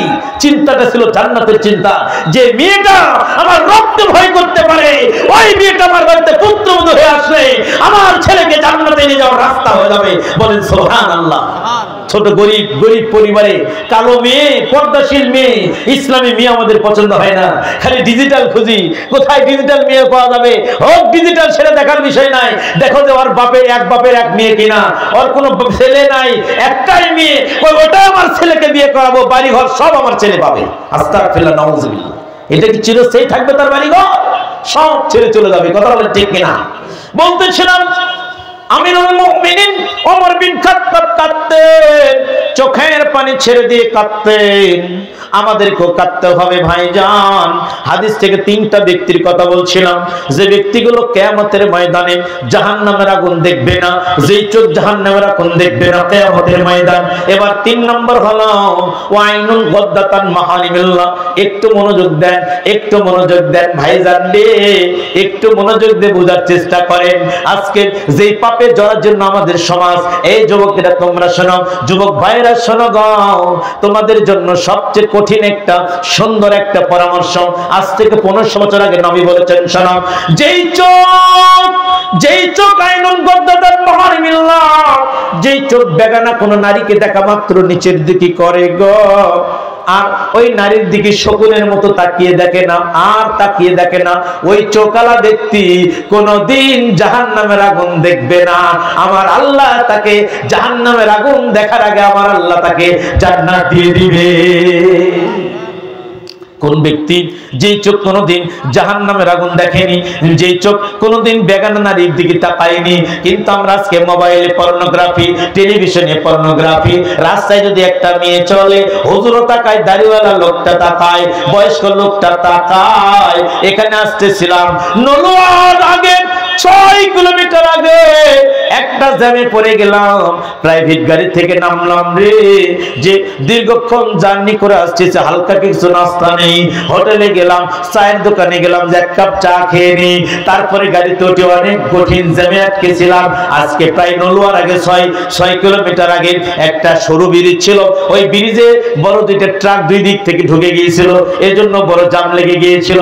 আজকের ঘটনা বলছিলাম, চায়ের দোকানে গিয়ে দেখি ভাইজান বিশাল বড় রঙিন টিভি, রিক্সাওয়ালাও টিভির দিকে তাকায়, দাড়িওয়ালা লোকগুলো দাড়ি পাকা দাড়ি ছাড়া লোক ওই শকুনের মতো ওই টিভির দিকে তাকে সিনেমা দেখে।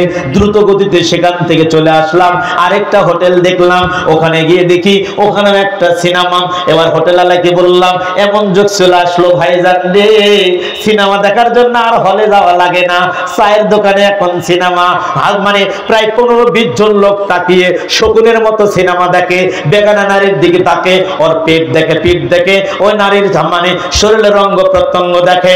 নবী কই বান্দারে শোনো, যেই চোখ বেগানা কোন নারীকে দেখা মাত্র নিচের দিকে হয়, যেই চোখ ভাবির দিকে তাকায় না, যেই চোখ শালিকার দিকে তাকায় না, যেই চোখ বিয়ানের দিকে তাকায় না, যেই চোখ খালাতো বোনের দিকে তাকায় না, যেই চোখ মোবাইলে পর্নোগ্রাফি মেয়ে যখন ভেসে ওঠে বেগানা নারীর দিকে তাকায় না, যেই চোখ নিচের দিকে হয়, আর হঠাৎ করে যখন চোখে কোনো বেগানা নারী পড়ে যায়, হঠাৎ করে চোখের নজর ফিরিয়ে নেয়, ওই চোখওয়ালা ব্যক্তি কোনোদিন জাহান্নামের আগুন কিয়ামতের ময়দানে দেখবে না, আমার আল্লাহ তাকে জান্নাতে ঢুকায়া দিবে। সুবহানাল্লাহ তো বললেন, পারবেন এই পাপটা দূর করতে? বেগানা নারীকে দেখা মতো নিচের দিকে হবে, আর তাকে দেখানো যাবে না। কিন্তু আমার দেশের 80,000, 1,20,000 টাকা দামের কন্টাকের বক্তা মাহফিলে বলতেছে, যুবকেরা অমুক মেয়েকে একটু আল্লাহর ওয়াস্তে ফেসবুকে অথবা গুগলে সার্চ দিয়ে দেখো কি সুন্দর চেয়ার আল্লাহ বানাইছে। নাউজুবিল্লাহ, আস্তাগফিরুল্লাহ। একজন আন্তর্জাতিক ক্ষতি সম্পন্ন, খ্যাতি না, ওরা ক্ষতি সম্পন্ন বক্তা যখন জনগণকে বলতে পারে গুগল সার্চ দিয়ে বিশ্ব সুন্দরীর চেহারাটা দেখো, তখন বুঝতে হবে এদেশের মাটিতে এই আলেম দিয়ে এদের দ্বারা ইসলামের উপকার নয়, এদের দ্বারা ইসলামের ক্ষতিটা বেশি হচ্ছে। ওরাই হলো আইডল বক্তা, ভাইরাল বক্তা। 1 ঘন্টা ওয়াজ করবে, 40 মিনিট 50 মিনিট জেলখানার কাহিনী শোনাবে, 10 মিনিট জনগণের সাথে একটু কথা বলবে, ওয়াজ শেষ, টাকা হলো 1 লাখ। আর আমরা সেই বক্তালে পাগলের মতো ছুটি। আস্তাগফিরুল্লাহ, নাউজুবিল্লাহ। আল্লাহ এদেরকে হেদায়েত দান করে, আল্লাহ আমিন। এই দেখেন, আমার আগে আলোচনা করে গেল বন্ধুবর্গ সাকাত হোসেন, কতগুলো কোরআন হাদিস থেকে আলোচনা করছে। আমরা প্রত্যেকটা কথাগুলো রেফারেন্স দিয়ে বলছি না, দলিল সহকারে বলছি, কিন্তু আমাদের কথাগুলো মানুষের বোধগম্য কম হবে, কারণ আমরা তো জেলখানার কাহিনী বলতে পারবো না, আমরা তো আরেকজনকে গালিগালাজ করতে পারবো না। সেদিন একটা মাহফিলে গেলাম, আমার আগে 3টা বক্তা ওয়াজ করলো, 3টা বক্তা একটা আয়াত একটা হাদিস বললো না, 3টা বক্তাই শুধু শেখ হাসিনাকে গালিগালাজ করে মাহফিল শেষ করে দিল। আমি বললাম, ওকে গালি মারা ঠিক আছে, কিন্তু জনগণকে কোরআনের থেকে বোঝাও। আল্লাহ কোরআনে বলছে, কু আনফুসাকুম আহলিকুম নারা, আগে নিজে বাঁচো জাহান্নামের আগুন থেকে, তারপর তুমি তোমার পরিবারকে বাঁচাও, তারপর তুমি দেশ নিয়ে চিন্তা করো। নিজের ভিতরে ইসলাম নাই, নিজের পরিবারের ভিতরে ইসলাম নাই, আমি রাষ্ট্র নিয়ে ধাপাধাপি করলে আমার কাজ হবে? কথা বলেন, কাজ হবে কি? কাজ হবে না। আল্লাহ কোরআনে বলছে ডাইরেক্ট, জিয়া আইয়ুহাল্লাযীনা আমানু কু আনফুসাকুম ওয়া আহলিকুম নারা, এই পৃথিবীর ঈমানদারেরা আগে নিজে বাঁচো জাহান্নামের আগুন থেকে, যে জাহান্নামের খড়ি হবে মানুষ এবং পাথর। তোমার পরিবারকে বাঁচাও, এরপরে তুমি চিন্তা করো তোমার সমাজ, এরপরে চিন্তা করো তুমি তোমার ইউনিয়ন, এরপরে চিন্তা করো তুমি তোমার উপজেলা, এরপর চিন্তা করো তুমি তোমার জেলা, এরপর চিন্তা করো তুমি তোমার দেশ নিয়ে। তবে সাবধান সাবধান, নিজের 3.5 হাত বডির মধ্যে ঈমান নাই, ঈমান নিয়ে দুর্বলতা কাটিয়ে সরকার, আরেক সরকার যে দ্বন্দ্বী প্রতিদ্বন্দ্বী হোক আর অন্য কোন ব্যক্তি হোক, তাকে গালিগালাজ করে কোনো লাভ নাই, আগে নিজের ভিতরে ইসলামটা ঢুকায়া দাও। এটা আমার আল্লাহর হুকুম। এই মুসলিম দিনী ভাই, বলতেছিলাম যেখানে যে ব্যক্তি কিয়ামতের ময়দানে সহজেই মুক্তি পেয়ে যাবে, আরেকটা হাদিস শুনেন, এটা পাবেন আপনি মুসনাদ আহমদ 21208 নাম্বার, মিশকাতে 212 নাম্বার।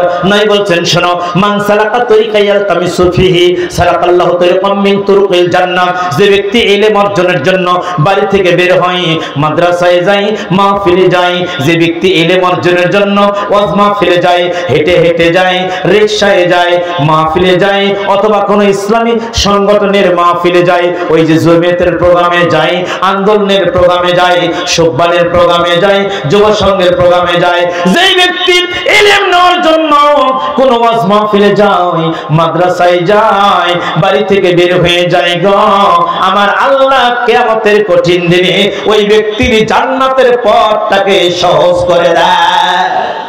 সুবহানাল্লাহ বলে, জান্নাতের আগে জাহান্নাম, ফুলসিরাত পার হতে হবে, এত ধারালো হবে, হাত পা কেটে দাঁত কেটে মানুষ জাহান্নামের মধ্যে পড়বে। ওই দিন যে ব্যক্তি ইলম অর্জনের টার্গেটে বাড়ি থেকে বের হতো, ইলম অর্জন করত, ওই ব্যক্তিকে আমার আল্লাহ কিয়ামতের দিন জাহান্নামের আগুন থেকে হেফাজত করে তার জান্নাতের রাস্তাকে সহজ করে দিবে। বলেন সুবহানাল্লাহ। মুসলিম দিনী ভাই, ওই ব্যক্তিকে আমার আল্লাহ কিয়ামতের দিন হেফাজত করবেন। আল্লাহর নবী বলছেন, শোনো, মুসনাদ আহমদের হাদিস, নাই বলছেন ওয়া ইন্নামা ইয়াস্তাজিল্লুল মুমিনু ইয়াউমাল কিয়ামা ইল্লা জিল্লাতি সাদাকাতিহি। কিয়ামতের কঠিন দিনে রে মাথার সোয়া মাইল উপরে, মাথার 1 মাইল উপরে সূর্য এসে যাবে, সোয়া কিলো উপরে সূর্য এসে যাবে, 1 মাইল উপরে সূর্য এসে যাবে। সূর্যের তাপের কারণে মানুষের মগজগুলো টকবক টকবক করে বলতে থাকবে, মানুষ ঘামের সাগরে হাবুডুবু খাবে। ওই দিন যে ব্যক্তি দুনিয়াতে সদকা করেছিল, এই যে 300 বস্তা সিমেন্ট, এই যে 1 বস্তা সিমেন্ট, 1 শতক জায়গা, 2 শতক জায়গা, 10,000 টাকা, 20,000 টাকা, এই সদকাটা কিয়ামতের কঠিন দিনে আমার রব তার মাথার উপর ছায়া করে দিবে। বলেন সুবহানাল্লাহ। যতক্ষণ না বিচার শেষ হবে 50,000 বছরের সমান হবে একদিন। কিয়ামতের মাঠ 50,000 বছরের সমান হবে একদিন। এই 50,000 বছরের সমান এই দিন আপনার বিচার হতে যত হাজার বছর পেরিয়ে যাবে, তত বছর মাথার উপর এই সদাকা আপনার উপর ছায়া দান করবে। বলেন সুবহানাল্লাহ। জান্নাতের পথটা সহজ হয়ে যাবে। মুসলিম দিনী ভাই, একটু বোঝার চেষ্টা করেন। আল্লাহর নবী সাল্লাল্লাহু আলাইহি ওয়াসাল্লাম বলতেছিলেন, শোনো, সহজে জান্নাত পাবে গো। এবং রোগী দেখতে যাবে যে ব্যক্তি কিয়ামতের ময়দানে, আল্লাহ নবী বলছেন, শোনো, যে ব্যক্তি রোগী দেখতে যায়, সময় ফুরিয়ে যাচ্ছে। মুসনাদ আহমদ, সহিহ ইবনে হিব্বানের হাদিস, কয়েকটা পয়েন্ট বলবো। সব সহজে কিয়ামতের দিন জান্নাত পাবে কোন ব্যক্তি? যে ব্যক্তি রোগী দেখতে বেরিয়ে যায়, অথবা কোন দিনী ভাইয়ের সাথে সাক্ষাতের জন্য বেরিয়ে যায়। ওই পাড়ার আপনার ডাকাতিয়া বাজারের মোড়ে আপনার একজন বন্ধু থাকে, দিনী ভাই, কোনো সম্পর্ক নাই, শুধু দিনী সম্পর্ক, তার সাথে দেখা করার জন্য যাচ্ছেন, বাড়ি থেকে বের হলেন, অথবা কোনো রোগী দেখতে যান। নবী কইন পথের মধ্যে আমার আল্লাহ ওই ব্যক্তিকে একটা সুসংবাদ দেয়, তিবতা ওয়া তাবা মামশা ওয়া তাবাওয়াতা মানজিলান ফিল জান্নাহ। এই অমুক ব্যক্তি রোগী দেখতে যাচ্ছ, যাও। আজকে রোগী দেখতে যাওয়ার কারণে, তোমার দিনী ভাইয়ের সাথে সাক্ষাৎ করতে যাওয়ার কারণে তোমার এই পথ চলা মঙ্গলময় হোক, তোমার এই রাস্তা চলা মঙ্গলময় হোক, এবং তুমি তোমার থাকার জায়গা জান্নাতকে বাধ্যতামূলক করে দিলা। বলেন সুবহানাল্লাহ।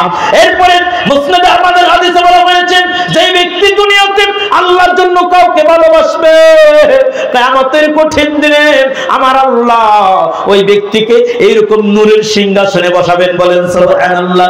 আপনি যদি কাউকে ভালোবাসেন শুধু দিনের জন্য, আমি লোকটাকে ভালোবাসি, লোকটার দাঁড়িয়ে আছে, লোকটা 5 ওয়াক্ত সালাত পড়ে, লোকটা জর্দা খায় না, লোকটা বিড়ি পান করে না, লোকটা মসজিদে যায়, লোকটার ভাষা সুন্দর, আমি তাকে অন্তর থেকে ভালোবাসি। এই জন্য দিনের জন্য কোন ব্যক্তি যদি কোন ব্যক্তিকে ভালোবাসে, যে ব্যক্তি ভালোবাসবে আল্লাহর জন্য, নবী কয় কিয়ামতের কঠিন দিনে ওই ব্যক্তিকে আমার আল্লাহ নূরের চেয়ারে বসাবেন। বলেন সুবহানাল্লাহ।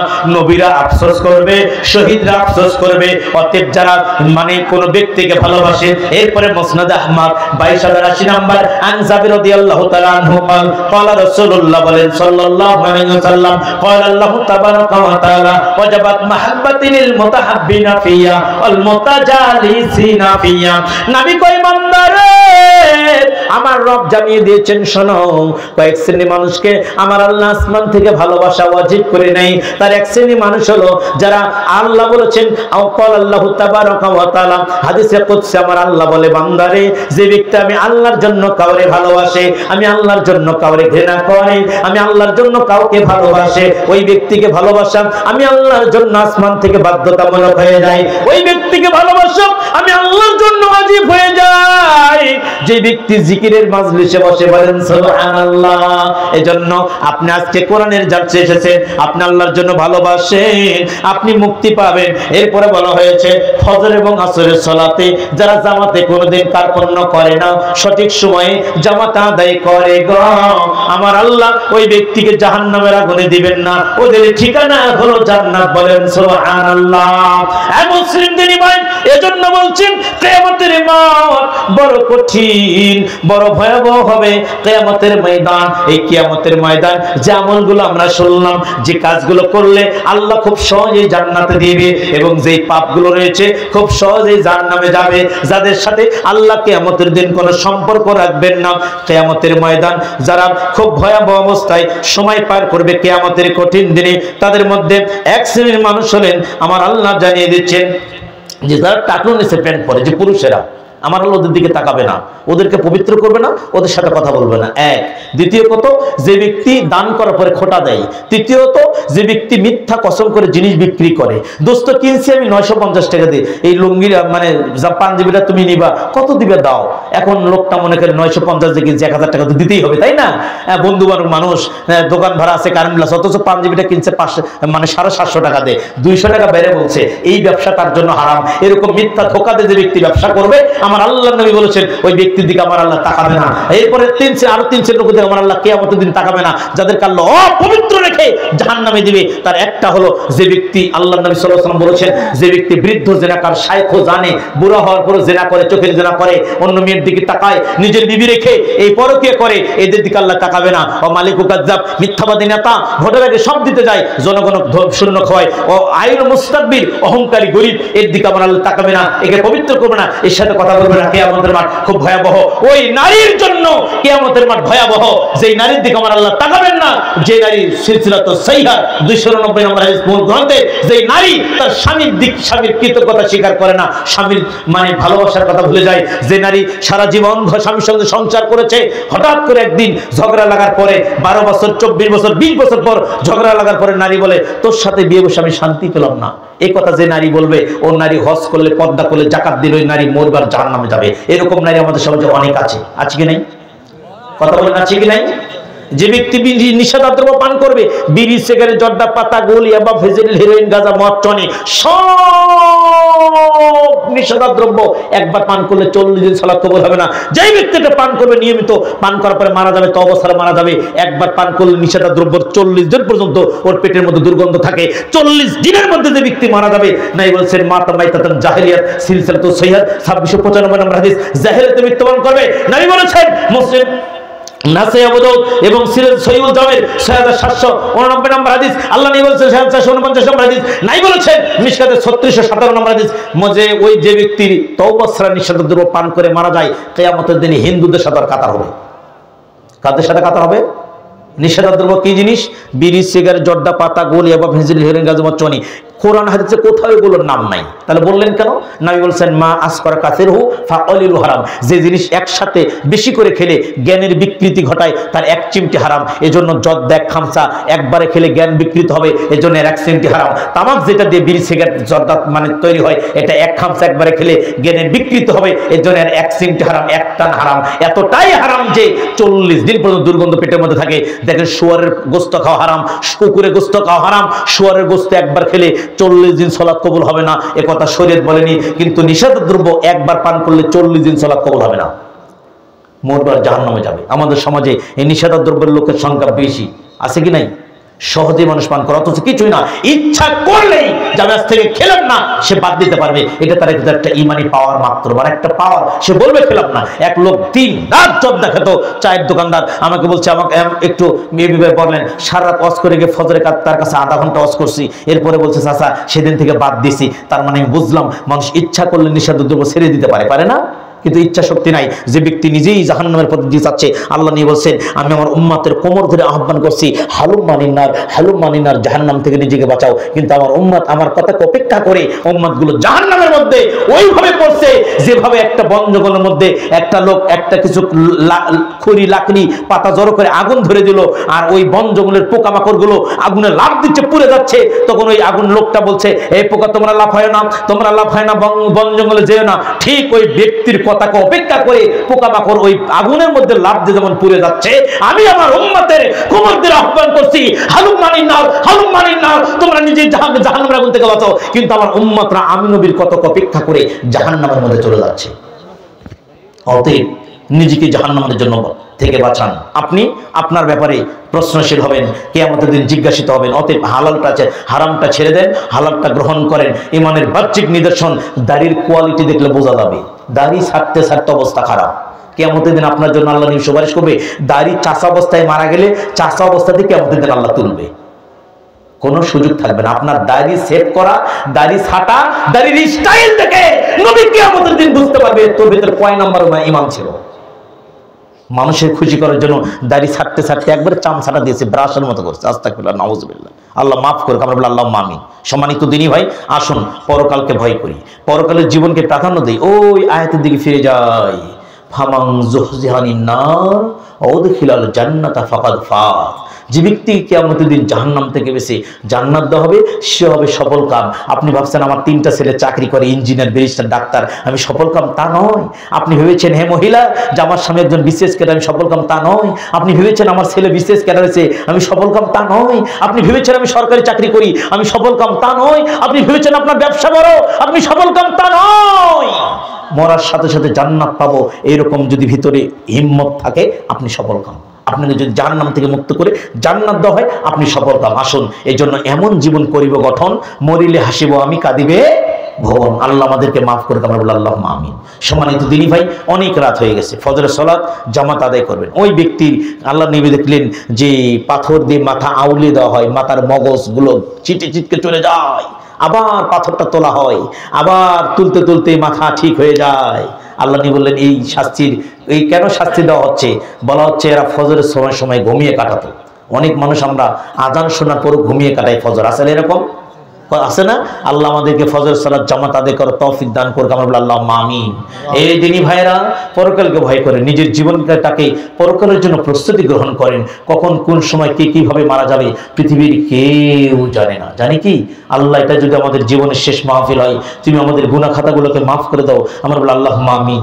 হে আল্লাহ, তুমি আমাদেরকে 5 ওয়াক্ত সালাত জামাতে আদায় করার তৌফিক দান করো, আমরা বলি আল্লাহুম্মা আমিন। হে আল্লাহ, মহিলাদের মুখে দাড়ি গজালে কাটা যাবে কিনা, যাবে কিনা? আসলেও এই বিষয়ে মহিলাদের মুখে যদি দাড়ি জ্বালায়, এটা হলো মানুষের কিছু কিছু রোগের কারণে চিকিৎসা নিতে পারবে, তবে এখন যদি কাটলে তো আরো বেশি হবে সম্ভবত, তাই না? যদি বেশি অধ্যয়ন থাকে তাহলে না কাটাকে উত্তম হবে। এই বিষয়ে আমার জানা মতে যে কোরআন হাদিসের কোনো নাই, যেহেতু মহিলাদেরকে আল্লাহ এরকম গতি তৈরি করছে। তবে কিছু কিছু মহিলা দেখা যায় 2-1টা দাড়ি হয়তো আপনার নাকের নিচে মোচ একটু বড়, এটা তার মানে শরীরের একটা রোগের কারণে হতে পারে। ওটা যদি কাটলে বেশি হয় তাহলে না কাটাতে তার জন্য উত্তম মনে হবে। এরপরে ব্যাপারে আপনারা বড় কোনো ফতোয়া বোর্ডে জিজ্ঞাসা করবেন। সমস্যার কারণে যদি কোনো ব্যক্তি দাঁড়িয়ে বা বসে সালাত আদায় না করতে পারে, তাহলে সে কি চেয়ারে বসে সালাত আদায় করতে পারবে? জি, 100% পারবে ইনশাআল্লাহ, কোনো সমস্যা নেই। আল্লাহ নবীর যুগে যদি চেয়ার থাকতেন, নবী বসে অসুস্থ রোগীদেরকে চেয়ারে বসে থেকে সালাত আদায় করার নির্দেশ দিতেন। কথা ক্লিয়ার বুঝতে পারছেন? এই ব্যাপারে অনেক কিছু হয়ে গেছে আমাদের দেশে, ফতোয়া এবং ইসলামী ফাউন্ডেশন ফতোয়া, এবং আমাদের দেশে আলামা। তাহলে কোরআন এবং হাদিসের ফতোয়া হলো চেয়ারে বসে সালাত আদায় করতে পারবে, কোনো সমস্যা নেই। আল্লাহ আমাদেরকে দিন সঠিকভাবে বোঝার তৌফিক দান করুক, আমরা বলি আল্লাহুম্মা আমিন। হে আল্লাহ, এই এলাকার এই মসজিদকে তুমি কবুল করো, আমরা বলি আল্লাহুম্মা আমিন। হে আল্লাহ, যারা অনেক অক্লান্ত পরিশ্রম করে অনেক কষ্ট করে মাহফিলটা আয়োজন করছে, আলহামদুলিল্লাহ, যে বাড়িতে খাবার আয়োজন করেছে, আলহামদুলিল্লাহ, মাশাআল্লাহ, প্রশংসা করছি না, সরাসরি প্রশংসা করা তাকে জব করে দেওয়ার মতো শামিল। আমরা তার জন্য দোয়া করি, আল্লাহ তার এই খেদমতকে কবুল করুক, আমরা বলি আল্লাহুম্মা আমিন। তিনি যে কি আয়োজন করেছে এটা বলছি না, আমরা তার জন্য দোয়া করি, আল্লাহ তার যে মা রান্না করেছেন সেই মায়ের জন্য দোয়া করি, আল্লাহ তাকে জান্নাতে মেহমান বানিয়ে দেয়, আমরা বলি আল্লাহুম্মা আমিন। আল্লাহ তার এই খেদমতকে, তাদের আহ্বানকে এবং তাদের এই পরিশ্রমকে পরকালের স্বার্থে কবুল করুক, আমরা বলি আল্লাহুম্মা আমিন। আল্লাহ আমাদেরকে যেন সবাইকে জান্নাতি ভাবে কাটার সময় একসাথে থাকার তৌফিক দান করেন, আমরা বলি আল্লাহুম্মা আমিন। আল্লাহ, আমরা যারা দান করছি সন্ধ্যা থেকে এখন পর্যন্ত আমাদের সকলের দানকে তুমি কবুল করে নাও, বলি আমিন। হে আল্লাহ, আমাদের সবাইকে তুমি মাফ করে দাও, আমরা বলি আল্লাহুম্মা আমিন। ওয়া আখিরু দাওয়ানা আনিল হামদুলিল্লাহি রাব্বিল আলামিন। আসসালামু আলাইকুম ওয়া রাহমাতুল্লাহি ওয়া বারাকাতুহু।